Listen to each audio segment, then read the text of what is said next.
Señor, llévame a tus atrios, al lugar santo, al altar de bronce. Señor, tu rostro quiero ver.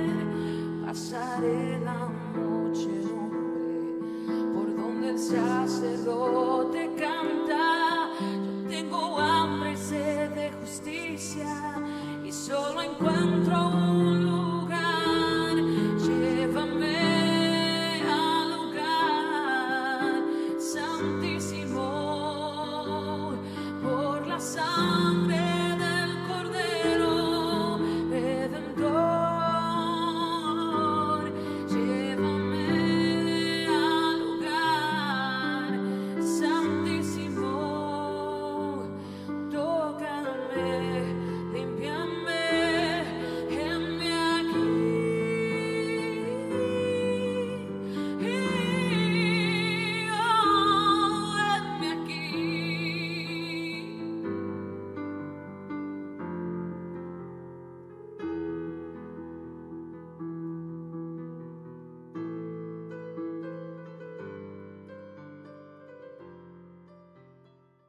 Y ahora vamos a estar empezando este libro de Reyes, capítulo 1. ¿Ok? ¿Lo leemos? Cuando el rey David era viejo y avanzado en días, le cubrían de ropas, pero no se calentaban. Primero de Reyes, capítulo 1, versículo 1. ¿Estamos bien? ¿De veros? Primero de Reyes 1, del 1 al 53 tal vez, ¿no? Sí, tal vez me equivoqué. ¿Lo tienen? Sí, ¿verdad? Le dijeron, por lo tanto, sus siervos, busquen para mi señor el rey una joven virgen, para que esté delante del rey y lo abrigue, y duerma a su lado, y entre en calor mi señor el rey. Buscaron una joven hermosa por toda la tierra de Israel, y hallaron a Abisag, sunamita, y la trajeron al rey. La joven era hermosa, y ella obligaba al rey y le servía, pero el rey nunca la conoció. ¿Sí? Entonces Adonías, hijo de Agit, se rebeló, diciendo, yo reinaré. Y se hizo de carros y de gente de a caballo y de 50 hombres que corriesen delante de él. Y su padre nunca le había entristecido en todos sus días con decirle, ¿por qué haces así? Además, este era de muy hermoso parecer, y había nacido después de ¿qué? De Absalón. Y se había puesto de acuerdo con Joab, hijo de Zerbia, y con el sacerdote Abiatar, los cuales ayudaban a Adonías. Pero el sacerdote Sadoc y Benaías, hijo de Joiadá, el profeta Natán, Simei, Reín, y todos los grandes de David no seguían a Adonías. Y matando a Adonías ovejas, vacas, animales gordos, junto a la peña de Zoelet, la cual está cerca de la fuente de Rogel, convidó a todos sus hermanos, los hijos del rey, y a todos los varones de Judá, siervos del rey. Pero no convidó al profeta Natán, ni a Abanías, ni a los grandes, ni a Salomón su hermano. Entonces habló Natán a Betsabé, madre de Salomón, diciendo, ¿no has oído que reina Adonías, hijo de Agit, sin saberlo David nuestro señor? Ve pues, ahora, y toma mi consejo para que conserves tu vida y la de tu hijo Salomón. Ve y entra al rey David y dile, Rey señor mío, ¿no juraste tu siervo diciendo, Salomón tu hijo reinará después de mí, y él se sentará en mi trono? ¿Por qué pues reina Adonías? Y estando tú hablando con él, yo entraré tras de ti y reafirmaré tus razones. Entonces Betsabé entró a la cámara del rey. El rey era ya muy viejo, y a Abisag sunamita le servía. Y Betsabé se inclinó e hizo reverencia al rey, y el rey le dijo, ¿qué tienes? Y ella respondió, Señor mío, tú juraste a tu siervo por Jehová tu Dios, diciendo, Salomón tu hijo reinará después de mí, y él se sentará en mi trono. Y aquí ahora Adonías reina, y tú, mi señor rey, hasta ahora no lo sabes. Ha matado bueyes, animales gordos, ovejas, ha convidado a todos los hijos del rey, al sacerdote Abiatar y a Joab, general de ejército, mas Salomón tu siervo no ha convidado. Entre tanto, rey señor mío, los ojos de todo Israel están puestos en ti, para que les declares quién ha de sentarse en tu trono, quién ha de sentarse en el trono de mi señor, el rey después de él. De otra manera sucederá que cuando mi señor el rey duerma con su padre, yo y mi hijo Salomón seremos tenidos por culpables. Mientras aún hablaba ella con el rey, he aquí que vino el profeta Natán. Y dieron aviso al rey diciendo, he aquí el profeta Natán, el cual, cuando entró al rey, se postró delante del rey, inclinando su rostro a tierra. Y dijo Natán, rey señor mío, has dicho tú, Adonía reinará después de mí, y él se sentará en mi trono, porque hoy ha descendido y ha matado bueyes, animales gordos y muchas ovejas, y ha convidado a todos los hijos del rey y a los capitanes del ejército, también a los sacerdotes, a Abiatar, y aquí está comiendo y bebiendo delante de él, que han dicho, viva el rey Adonías. Pero ni a mí tu siervo, ni al sacerdote Sadoc, ni a Benía, hijo de Joida, ni a Salomón tu siervo, han convidado. ¿Es este negocio ordenado por mi señor el rey? Sin haber declarado a tu siervo quién se había de sentar en el trono de mi señor el rey después de él. Hasta ahí lo podemos seguir, amén. Pero este es el primer libro de Reyes, y es tres libros importantes que son Reyes, Samuel y Crónicas. Primera de Reyes, Samuel y Crónicas. Estos son tres libros de la Biblia, ¿eh? Pero le dicen que son tres libros dobles, porque cada libro cuesta de dos. Primera de Reyes, segunda de Reyes, primera de Samuel, segunda de Samuel, primera de Crónicas, segunda de Crónicas. Entonces son tres libros que hablan precisamente las crónicas. Usted sabe que es una crónica, ¿no? Una narración. Entonces son la narración de los reyes y de los reyes que hubo, de una poco de historia acerca de los reyes. Eso es más que todo, las narraciones de los reyes que hubo en el pueblo de Israel. Entonces tres libros dobles del Antiguo Testamento. Bueno, la división que hicieron dice que se debe a esa división de tres libros, o de tres en uno, ¿verdad? Tres libros dobles. Dicen que esta división se debe a los 70 hombres que tradujeron la Biblia del idioma hebreo al griego, las 70 personas, que les llamaron las Septuaginta. Es el nombre dado a las 70 personas que tradujeron estos libros, ¿verdad?, del hebreo al griego. El escritor del libro de Reyes no es desconocido, ¿verdad? No saben quién fue el escritor. Dicen que a lo mejor Jeremías, porque se escribió durante el tiempo del templo, Jeremías. O también muchos piensan que se le atribuye también a un grupo de personas que se le llamaban los profetas, ¿okay? No es seguro a cuál de ellos se le atribuye. Y es la historia de los reyes de Israel, la historia del pueblo de Israel, del liderazgo de Israel. Y siempre circula en el libro de Reyes esa palabra como David su padre, ¿no? Cuando habla acerca de los reyes, siempre se habla como David su padre. Porque el deseo de alguna manera tal vez del pueblo de Israel era que ser reinados o ser gobernados por un rey como David, ¿no? Ahora el reino de David no era perfecto, era una persona imperfecta, pero dice que tenía un corazón para Dios, amaba al Señor de corazón. Entonces siempre se repite la historia esa de que como David su padre, porque el deseo del pueblo de Israel era que realmente en el trono se sentara alguien como David su padre. Pero ese podía ser como el estándar, ¿no? Todos quisieran que fueran como David su padre. Pero bueno, era lo mejorcito que había. ¿verdad? Pero todos, porque los otros atrás de David, pues eran peor todavía. Así es de que era lo mejorcito, y ese estándar, el pueblo de Israel quisieran haber sido atendidos o reinados como David. Pero no, nada que ver. Todos los que precedieron a David en el linaje del rey fueron fatales. Su liderazgo fueron fatales, ¿verdad? Así es de que su liderazgo realmente fueron fatales, sus reinos fueron divididos,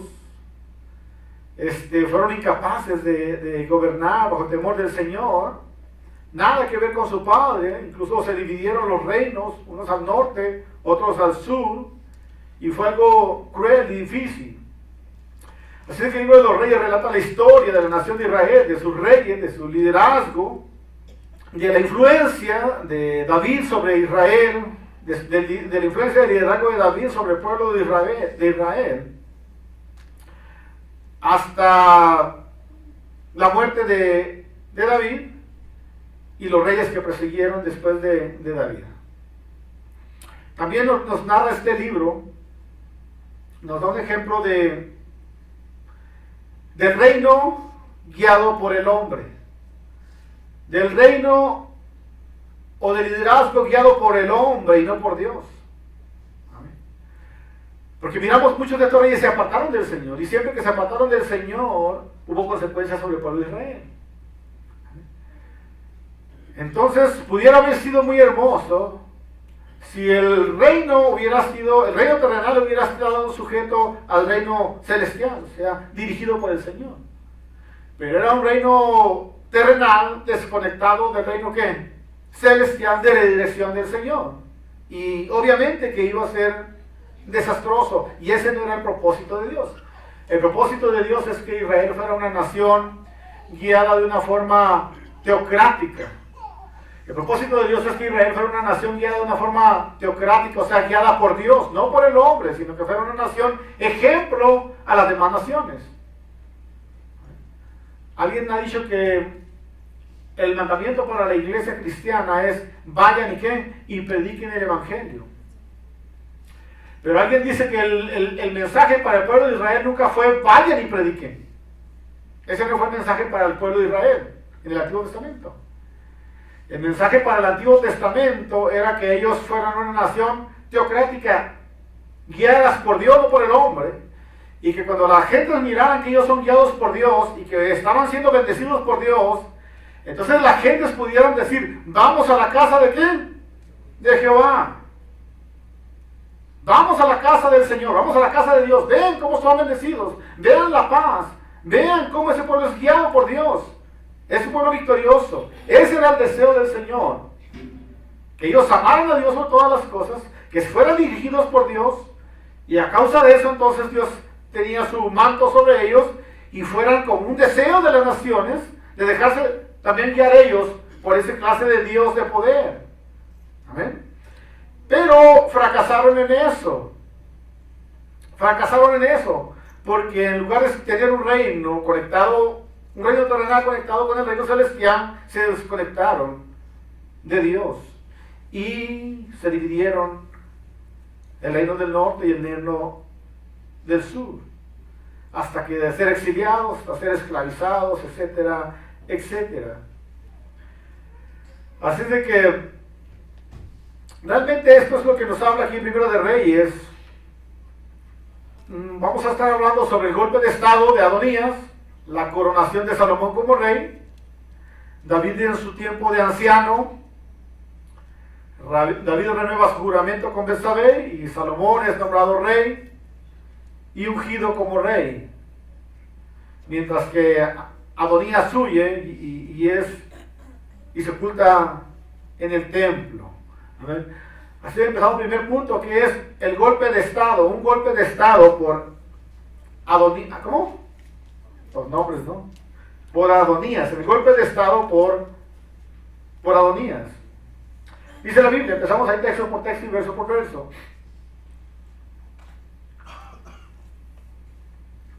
Cuando Adonías era viejo y avanzado en días,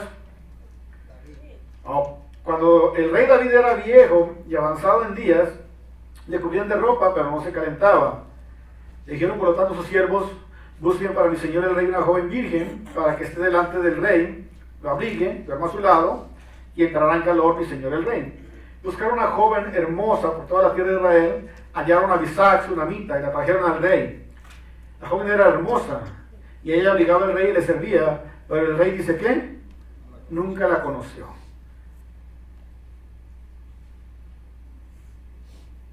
Cuando David era viejo, ya estaba viejito, ¿no? Tan viejito, pero bien viejito, ¿no? Más viejito de cualquiera de los que estamos aquí. Lo que dice que ya no lo calentaba ni el sol. Así se que le echaban todas las colchas que había. Imagínense en ese tiempo, no había calefacción y nada, ¿no? Y un frío y... Bueno, viaje ese tiempo. Y era tan viejo que pues nada hacía que su cuerpo, literalmente su cuerpo no entrara en calor, ¿no? Así es de que cuando era un hombre débil, era un hombre anciano, era un hombre viejo ya, a punto de la muerte,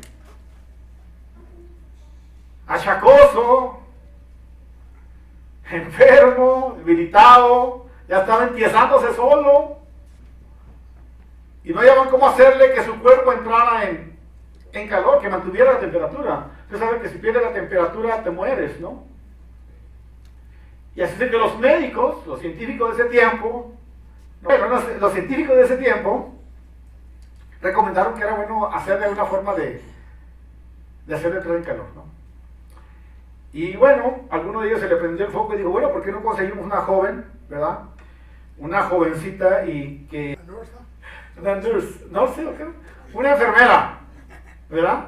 Una asistente. Eso es lo que tienen en los campos ancianos, ¿verdad? Les tienen unas personas que los asistan en todos los asuntos. Imagínense lo mismo, ¿no? Pero pues no había los métodos, ¿no? Que había en ese tiempo. Así que la forma de hacer entrar a calor a una persona, a un niño, a alguien así era realmente con su propio cuerpo, ¿no? No nomás lo vemos aquí en este caso, sino lo vemos cuando enfermó una persona y llamaron a uno de los profetas, ¿verdad? Fue Elías, Eliseo, no recuerdo. Uno de los profetas que llamaron para que orara y él prácticamente dice que se echó sobre ¿qué? Sobre el niño, o sea, lo hizo entrar en ¿qué?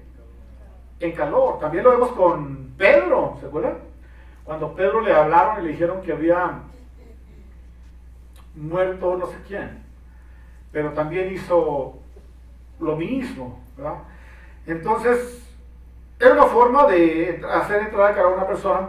Y este viejito, David, ya era muy viejo. Imagínense aquel hombre joven, fuerte, que había derrotado al Goliat, aquel que decían el pastor, el ágil, el atlético. Ahora ya todo se había acabado, estaba viejito ahí. Y bueno, trajeron una joven para que fuera su enfermera, para que le atendiera ahí, para que lo abrigara y durmiera a su lado, lo hiciera entrar en calor. Una joven hermosa, una virgen sunamita, y ella le servía y abrigaba al rey, estaba atento de él. Pero dice, nunca la conoció, ¿no? Porque luego dice, no, pues ya, luego empiezan a hacer planes, ¿no? Dijo, ya, pero no, dice, nunca la conoció. Pues, ¿cómo? Pues ya estaba bien viejito, ¿no? ¿verdad? Así es de que realmente era como una enfermera que estaba pendiente de ella. Era un hombre en debilidad, era un hombre anciano, era un hombre que requería asistencia especial. ¿No? Y bueno, sí es cierto que por más fortachón que esté uno, cuando vienen los años, se acabó todo, ¿no? ¿Cierto? Sí, dice que sí.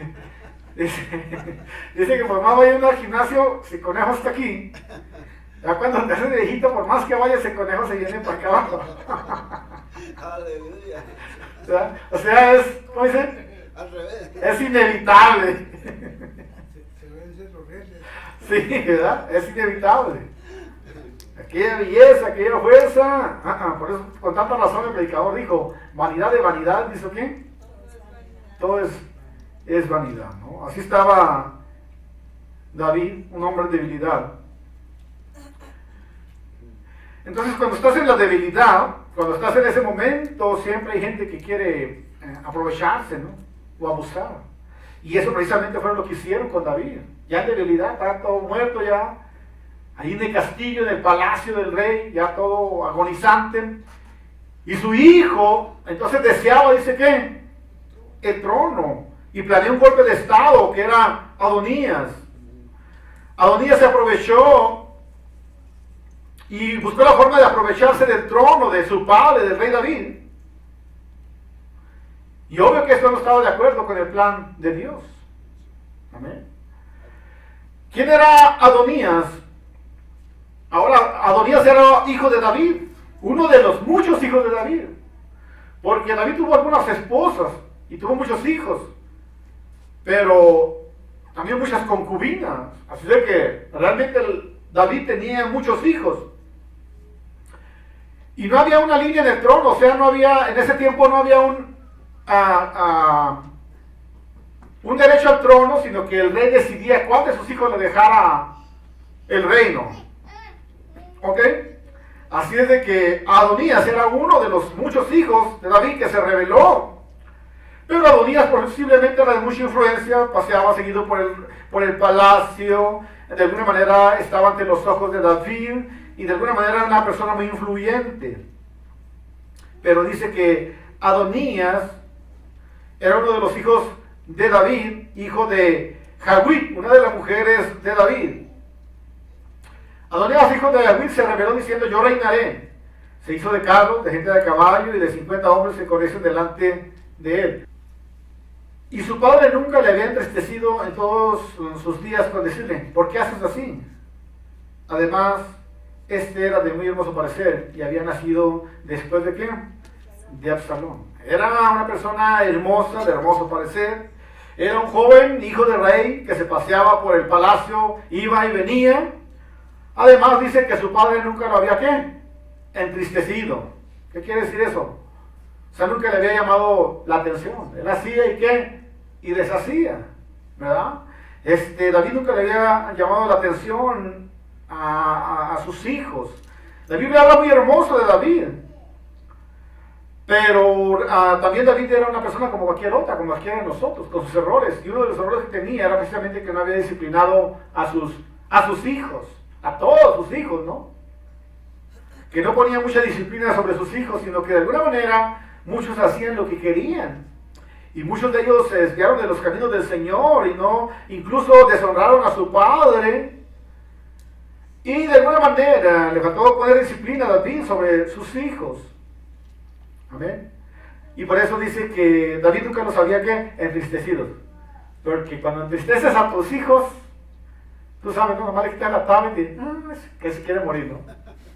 O no le apagas el Netflix o le quitas el domingo o qué.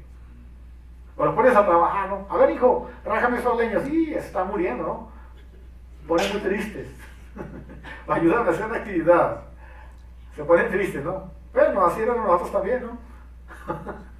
Así eran nosotros también. Me decían, haz esto, aquello, el otro. Me ponía muy triste, ¿no? Pero gracias a Dios, aquellos que tuvimos padres que nos... Ya, pues eso no lo van a aprender nuestros hijos hasta que ellos sean, ¿qué? Padres, ¿no? Así de que esa era la cuestión que tenía David. ¿Cuál fue el modo de operar de Adonías? 7. Adonías se había puesto de acuerdo con Joab, hijo de Serbia, y con el sacerdote Abiatar, los cuales, dice que, lo ayudaban. Entonces Adonías quería quedarse con el puesto de David, aquel viejito moribundo, aquel viejito que ya estaba a punto de morirse, que todos esperaban que tarde o temprano muriera, que de alguna manera lo tenían ahí con calor para que no muriera, pero estaba a punto de morir. Y este hijo Adonías deseaba el trono, dijo: yo voy a ser rey.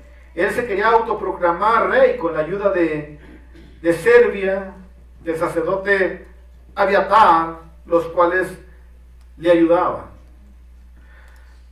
Con la ayuda de Joab, dice Joab era un general, un brazo derecho de David, pero sabiendo que David estaba a punto de morir y ya estaba viejito, quería asegurar su puesto, ¿no? Y dice: bueno, si muere David y luego yo soy el general, entonces yo quiero asegurar mi puesto y en cuanto entre el hijo, pues ya la tengo hecha ahí, ¿no? Así es de que de alguna manera, con la igualdad de ventaja, podríamos decir que Joab, este general, y leal antes a David, ahora estaba traicionando a David y apoyando a su hijo para posicionarlo en el trono. Y junto con otro sacerdote, Abiatar, que se corrompió también, y también quería apoyar a este Joab. De alguna manera ellos pensaban que era el sucesor perfecto, puesto que tenía mucha influencia, era hijo del rey, se paseaba en el palacio, era hermoso parecer, tenía todas las características para ser un sucesor del rey. El 8, pero el sacerdote Sadoc, Banías, hijo de Joaida, y el profeta Natán, y Simeel, rey, y todos los grandes de David no seguían a Adonai. Eso pensaba Adonías, que él era el que seguía en el trono, que él tenía todas las cartas para poder ser la influencia, la belleza, la personalidad, para poder ser el que seguiría en el trono después que muriera David, y quería asegurar eso. Pero no todos estaban de acuerdo con él, y entre ellos estaba en desacuerdo el sacerdote Sadoc, el profeta Natán, y muchos más fieles a David no seguían a Adonías, porque pensaban que el que tenía la última palabra para designar un rey era el mismo rey, David. ¿Ok? Así de que el golpe de estado es descubierto. Hizo un banquete, mató a Adonías un día ovejas, vacas y animales cebados junto a la peña de Solet, que está cerca de la fuente de Rogel, y convidó a todos sus hermanos, los hijos del rey, a todos los hombres de Judá, siervos, dice que, del rey. Hizo un banquete. Una buena forma de agarrar apoyo fue precisamente hacer una carne asada, ¿no? Una buena comida, mató vacas, borregas y todo, un buen banquete. Invitó a todas las gentes que él pensaba que estaban a su favor, ¿verdad? Y era una forma de buscar apoyo así. Y entonces aprovechó para anunciar que él quería ser el rey, el futuro sucesor de David. Pero todo quedó, dice, al descubierto. El versículo 10, pero no convidó al profeta Natán, ni a Benanías, ni a Benaía, ni a los grandes, ni a Salomón, su hermano. Entonces habló Natán de Betsabé, madre de Salomón, diciendo: ¿no has oído que reina Adonías, hijo de Agüit, sin saberlo David nuestro Señor? Pues ahora, toma mi consejo para que conserves tu vida y la de tu hijo, ¿qué? Salomón. ¿Sabes qué? Betsabé parece ser que Adonías quiere adelantarse y autonombrarse como rey, y dice que ya reina, que ya es rey. Así que te aconsejo, Betsabé, que vayas y hables tú con el rey y le preguntes si él dio la autoridad de que su hijo se proclame el mismo solo rey. ¿Y por qué no nos lo ha comentado a nosotros, a mí el profeta, o a los sacerdotes, o a los fieles de él? ¿Por qué no nos los ha dicho? Y fue Betsabé y se intentó ante el rey David y le dijo: ¿cómo está eso que reina tu hijo, ¿qué? Adonías, y tú no me lo has dicho? Si tú me prometiste que nuestro hijo Salomón sería rey, tú me lo prometiste. ¿Qué pasa pues ahora?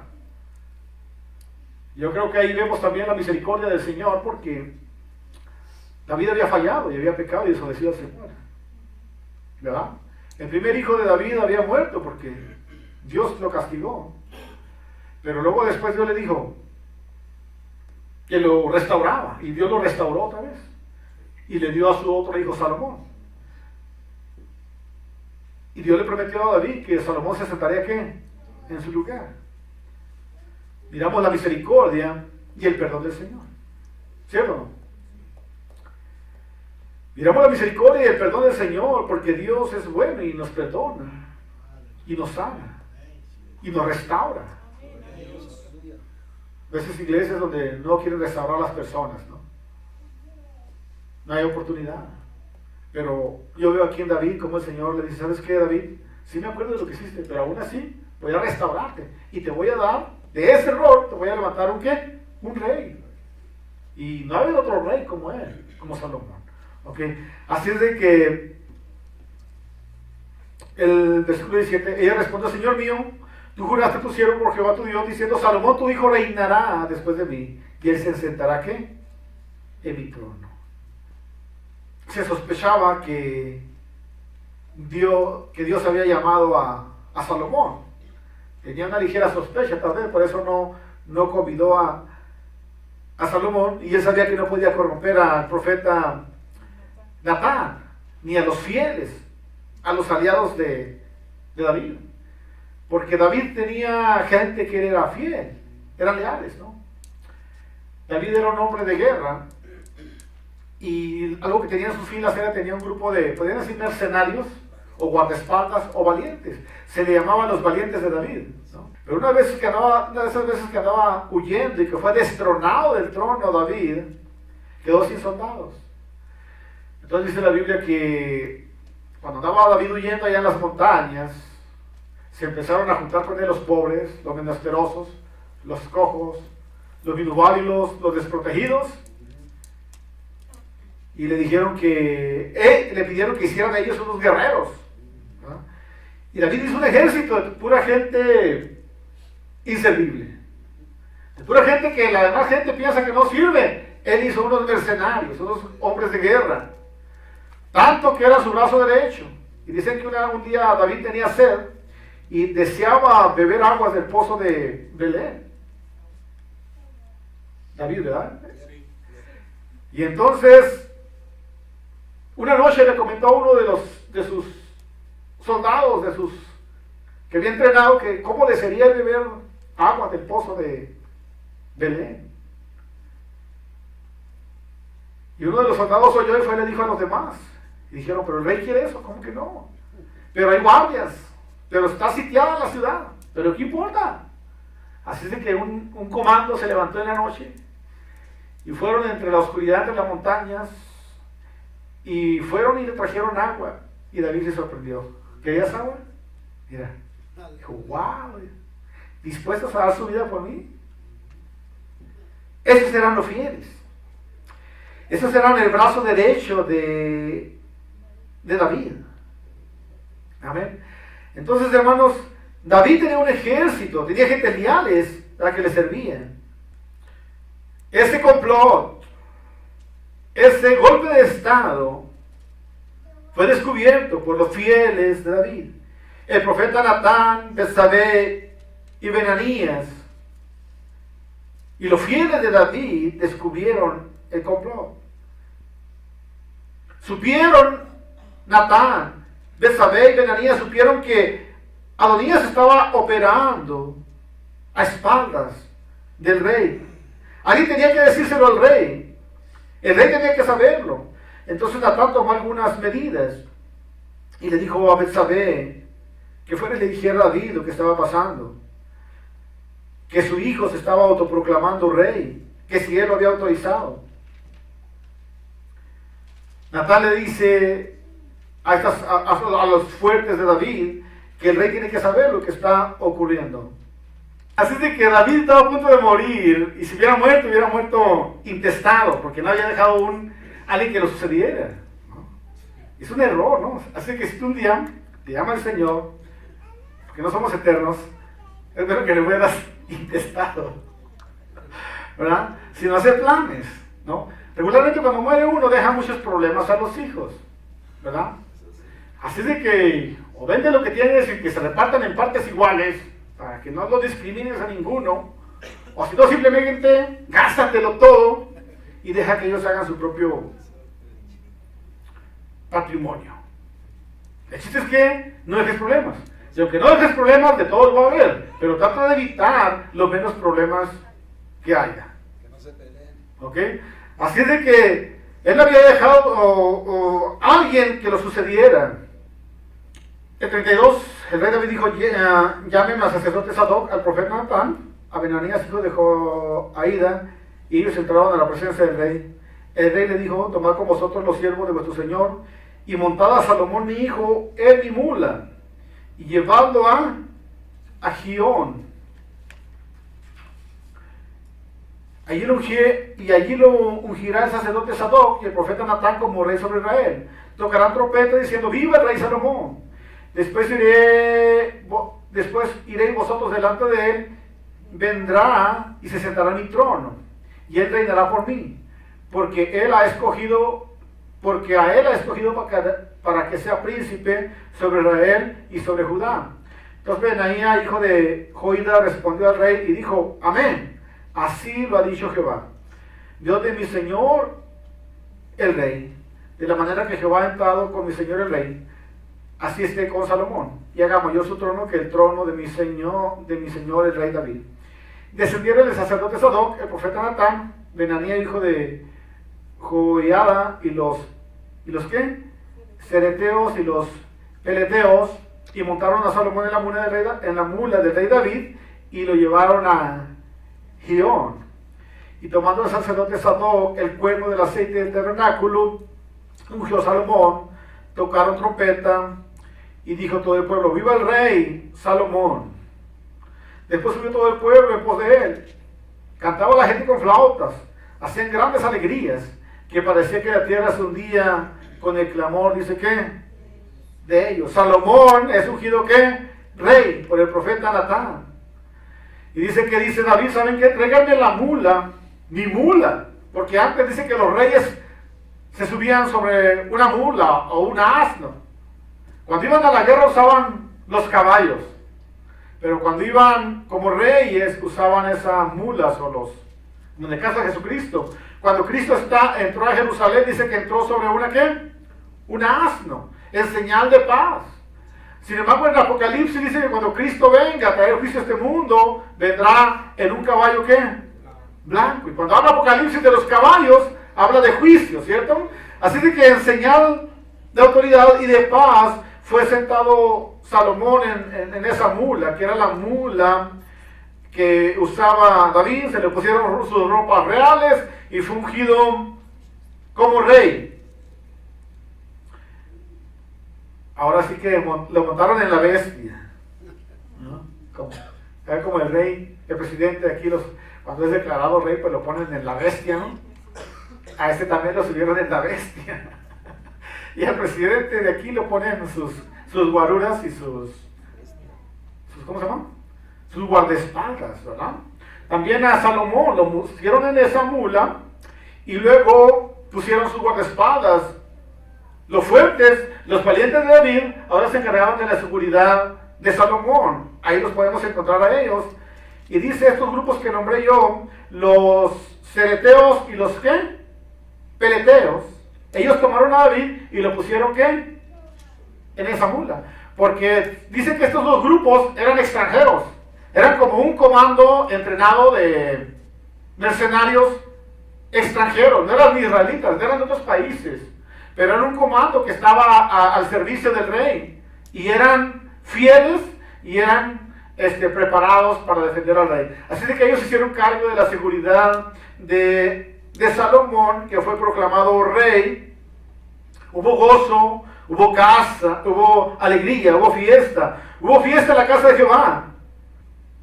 Entonces Adonías, cuando supo que ya había rey, que David había proclamado a su hijo rey Salomón, su guardia de seguridad, todo era rey, legítimamente. Dice que tuvo miedo.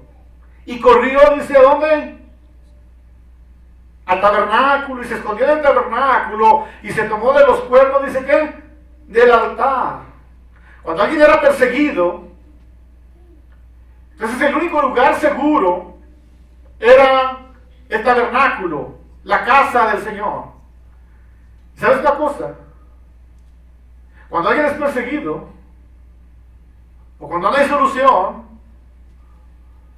o cuando se cierran todas las puertas, ¿sabes cuál es el único lugar seguro? Lo era antes y lo es ahora, es la presencia del Señor, la casa del Señor. Así que estás en pruebas, en luchas y en tribulaciones y entras por la puerta, gloria al Señor. Así que estás paseando por pruebas o por luchas y te refugias en la casa del Señor, gloria a Dios. Porque como dice el Salmo 91, el que habita el abrigo del Altísimo morará bajo la sombra ¿de qué? Del Omnipotente. Si oyes del coronavirus por aquí y por allá, yo me refugio en la presencia del Señor. ¿Por qué dice la Biblia, como dice el Salmo 91? Él quebrará ¿qué? La lanza del arco del cazador. Y dice que él me librará también de la peste ¿qué? Destructora. Y en sus alas dice que estaré ¿qué? Seguro. Entonces antes de correr a comprar mascarillas, mejor refúgiate en la casa del Señor, en la presencia del Señor. Antes era seguro y hoy también lo es seguro. Antes era un lugar de auxilio y ahora lo es también el único lugar de auxilio. ¿Quién dice amén? ¿Sabías tú que en inmigración puede entrar a las iglesias? Porque es el lugar seguro. De vez en cuando, ¿no? Pues sí, cuando entra un delincuente queriéndose hacer pasar como cristiano, entonces ellos entran y lo sacan. Pero si ese se convierte a Cristo y es transformado, entonces no entra por él. Pero si es el cristiano, entra y lo sacan donde esté, aunque esté agarrado de los cuernos del altar. Este corrió y se agarró de los cuernos del altar. Era el único lugar seguro. Y le dijeron que Adonías, el que había hecho el complot, el que quería ser autoproclamado rey, había huido y se había escondido en el templo y estaba agarrado a los cuernos del altar.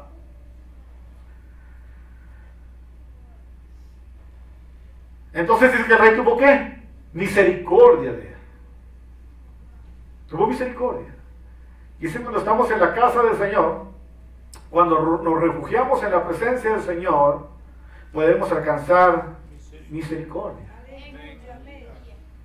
Cuando te afianzas del Señor, cuando te toma, dice, se tomó de los cuernos del altar, porque era el único lugar seguro. El único lugar seguro que tenemos hoy en día es la casa del Señor. El único lugar seguro es estar en la voluntad del Señor, andar en la voluntad del Señor. No hay un lugar seguro. Puedes tenerte un búnker por ahí, abajo de la tierra. Puedes tener tu cápsula ahí. Puedes tener tu refugio. Pero el lugar seguro es estar en la voluntad de ¿quién? Del Señor. ¿Por qué no nos ocultamos en la presencia del Señor? Ponte de pie ahora.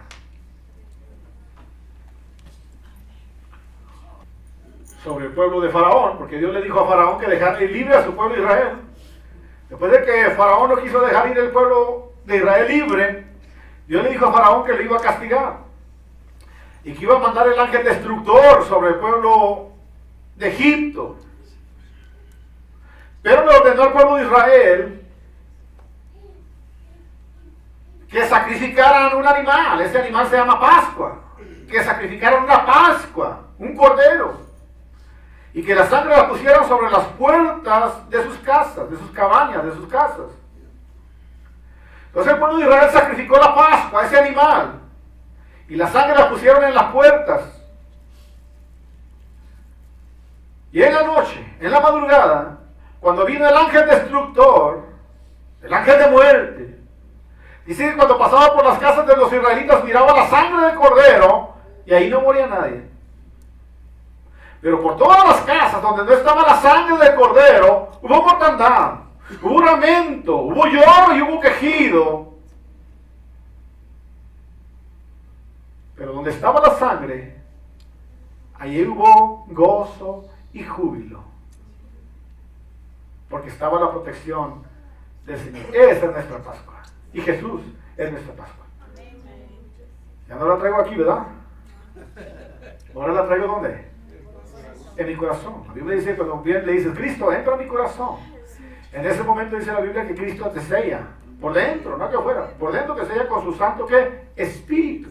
Y dice, ahora eres mi hijo, apartado, lavado con mi sangre. Porque Él es mi Pascua, Él es mi Salvador. En Él estoy seguro, Él es mi protección. Lo fue antes y lo es ahora. Ahora Él su sangre la derramó en la cruz de Calvario para que yo tenga completa protección. Gracias te damos, Señor. Recibe toda la gloria y la honra. Tú eres mi Pascua. Tú eres mi sacrificio perfecto. Esa sangre puesta, derramada en la cruz del Calvario, me garantiza que yo estoy protegido. Como dice el Salmo 91, el que habita el abrigo del Altísimo morará bajo la sombra del Omnipotente. Diré a Jehová, esperanza mía y castillo mío, mi Dios, en quien confiaré. Él me sacará del lazo del cazador y de la peste destructora, y debajo de sus alas estaré seguro. Gracias te damos. Protege a tu pueblo, a tu iglesia, a los cristianos en China, a los cristianos aquí en Colorado, en Denver, en todo el mundo. Guárdalo bajo tu sangre preciosa. Reprende todo virus, toda bacteria, y trae un arrepentimiento sobre las masas para que conozcan que tú eres el Dios de poder. En el nombre de Jesús, Señor. Recibe la gloria y la alabanza. Jehová es mi pastor y nada me faltará. Junto a aguas de reposo me pastoreará y confortará mi alma, me guiará por senda de justicia por amor de su nombre. Aunque ande en valle de sombra o de muerte, no temeré mal alguno, porque tú, oh Dios, estarás conmigo. Guarda tu callado y infundirán aliento. Aderezas mesas delante de mí en presencia de mis angustiadores. Ungiste mi cabeza con aceite y mi copa está rebosando. Ciertamente el bien y la misericordia me seguirán todos los días. Llévame al Y la casa de Jehová, lugar amén. santísimo.